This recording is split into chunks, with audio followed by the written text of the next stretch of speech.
Good afternoon and welcome to a wonderful Wednesday. We are here for our weekly read aloud, and yes, as you can see, I'm not in my office today. Today I'm at the world famous North Avenue Grill. Now, if you've never been to North Avenue Grill, you definitely have to try it. They have the most amazing breakfast and the most amazing pancakes.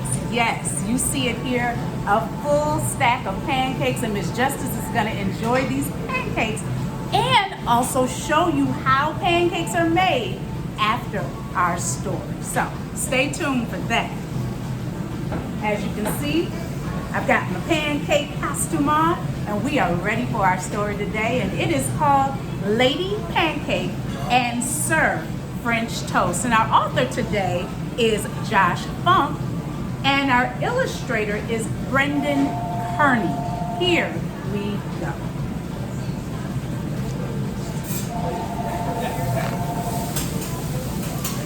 Deep in the fridge and behind the green peas, way past the tofu and left of the cheese, up in the corner and back by a roast, sat Lady Pancake beside Sir French Toast.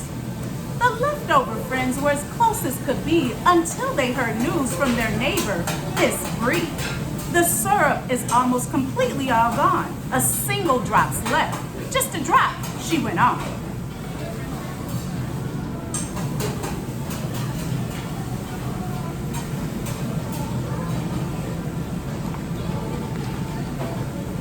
The last drop is mine, Lady Pancake conversed.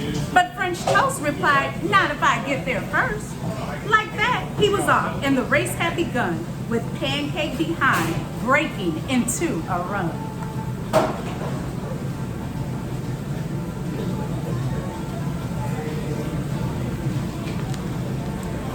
Through broccoli forest, past orange juice fountain, they climbed to the top of Potato Mush Mountain. Pushing and shoving, they fought for the lead, Toast behind Pancake, who rolled at high speed.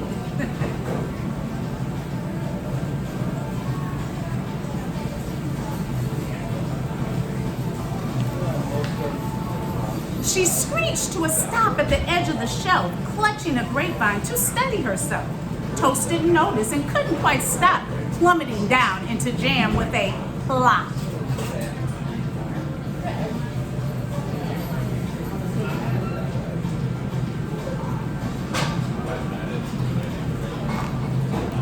He scraped himself off and yelled up, "You're a meanie," as Pancake Rapunzel down a rope of linguine.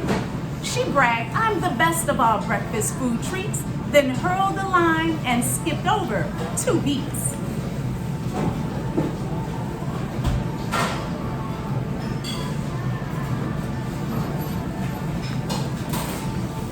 I am, thought Toast, but his chances looked bleak. So Toast took a shortcut down sauerkraut heap. Skiing past spinach and artichoke dip, Toast vaulted high in the air with a flip. Nearing the edge, he tried one final jump, but stumbled and fell way below with a thump.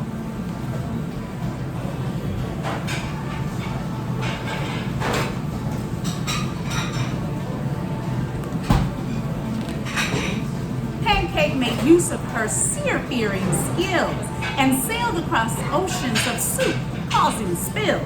But Chili Lagoon slathered Pancake in muck, and then at a fork in the road, she got stuck.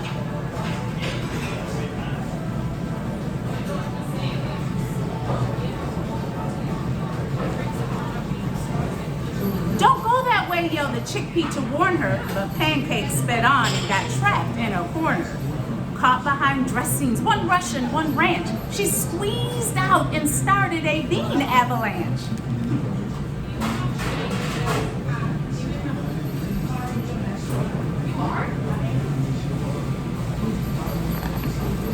Toast reemerged in the vegetable crisper, sneaking up swiftly, not making a whisper. Beans were now falling from such a great height, with some kidney, some lima, some pinto, and some white. All different kinds of beans.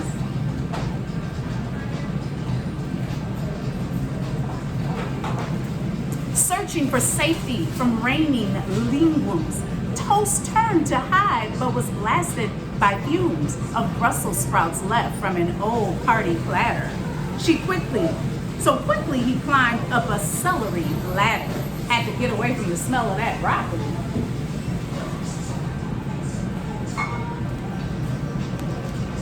Beside him, a lettuce leaf parachute landed. Pancake flipped out. "It is mine," she demanded. Battered and soggy, exhausted and crumbling, too tired to push, they were limping and stumbling.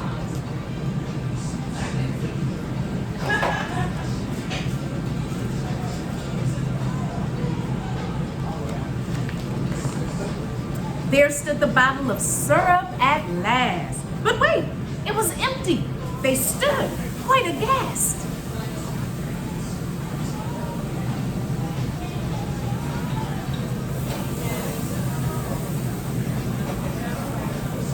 What happened? The syrup bottle is empty. Licking his lips with a sneer that was awful, out of the shadows crept Baron von Wofford.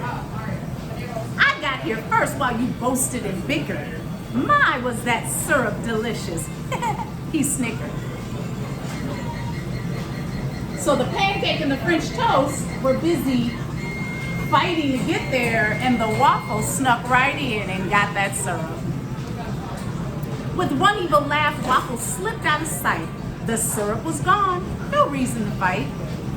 Trudging back home beneath layers of grime, Toast said, "Perhaps we should not fight next time."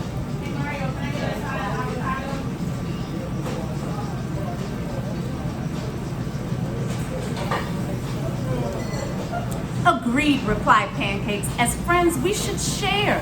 Hey, look, we can split up that butter right there."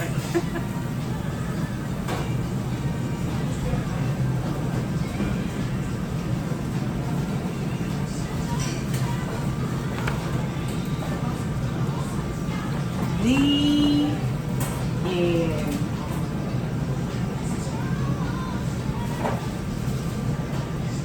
So I think in the end that Lady Pancake and Sir French Toast understood that, you know what, had we spent less time fighting and more time sharing, they would have gotten to the syrup first. I heard a lot of cool things in this story. I heard rhyming, I heard onomatopoeia, so a lot of good learning opportunities in our story for today. I know reading this story has made me hungry, so I am going to enjoy these delicious pancakes. Just us and books. Whatever you want to film. Okay. Just make a bunch of All right. So pancakes. we are making the world famous North Avenue Grill pancakes here. We'll make them a little smaller so we can stack them up. All right. What we normally. Now, one thing I just learned is that putting the pancake mix together in order, not over mixing it, is the key to the perfect pancake. The more you mix something, the more gluten you create, which will make it much more dense Okay. and not as fluffy. All right. So I'm gonna are important. Like Yeah, I when mean, looking at the bubbles. usually it'll be an indicator of when you're going to want to flip it. When they start to break and the edges start to dry up a little bit. Okay. You know, obviously trying to find the right temperature for your grill and everything at home. Like on a stove, that's the hardest part. That's the hardest Like, part. we know over years where we want this set at. You know, this one right here is a little iffy. 'Cause this side's a little higher. This is like my sweet spot. So you know, okay. See, That's the why I- perfect spot. Yeah. So finding that right temperature is. Ah. Yeah, mines don't come out like that at home. I could let them go a little longer too.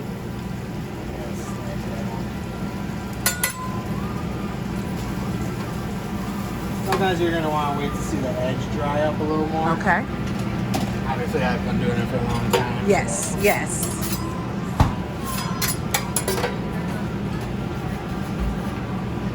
One thing I didn't know when I first started is I used to come through mush them down when I was young. And do not push them down, you're saying? Because I push them down. You're going to push all the air out of them. I push the pancakes down. That's what messes it up. Okay. When I first started, and I didn't know, I wasn't taught. No, because that's the fluffiness, that's the air rising up in them. All right. You never want to smash them down. You hear it first. Do not push the pancakes down. The fluffiness is important. All right.